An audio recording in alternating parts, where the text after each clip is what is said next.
मस्त छान बसले. तुम्ही सगळे कुठून आलात? डहाणूवरून.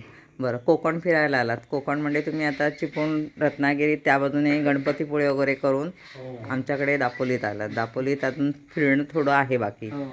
तर कसं वाटलं तुम्हाला दापोली आणि दापोलीचं हवामान किंवा आमचं आम्ही जिथे आता राहतोय हे माऊली कृपा होमस्टे, तर त्या संदर्भात तुम्ही काय बोलू शकता? छान आहे. आम्हाला आवडलं इकडे राहायला. सोय चांगली आहे. अच्छा, ओके ओके. हां, छोटे तेच म्हणजे मला म्हणजे काय राहण्याची सोय किंवा बाकी सगळ्यामध्ये काही कमी वाटलं का? नाही. म्हणजे तुम्ही सांगितलं तर आम्ही त्याच्यात सुधारणा करू शकतो.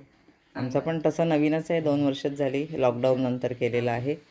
7 रूम आहेत, तर तुमच्या म्हणजे सोय व्यवस्थित झाली. ओके. आता तुम्ही इथून पुढे हरिहरेश्वर वगैरे सगळं करून डहाणूला रिटर्न जाणार. तुमचा प्रवास सुखाचा हो.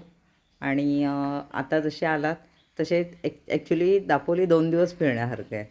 तुमची ही हॅट्रिक ट्रिप होते कोकणात. कोकण म्हटलं तर जवळजवळ कमीत कमी 5 दिवस पूर्ण कोकण फिरायचं. तर त्या हिशोबाने कधी परत आलात तर नक्की भेट द्या. आणि तुमचे कोणी येणारे असतील तर त्यांनाही आमच्याकडून आमंत्रण द्या. ओके, धन्यवाद. आपला प्रवास सुखाचा हो. थँक्यू.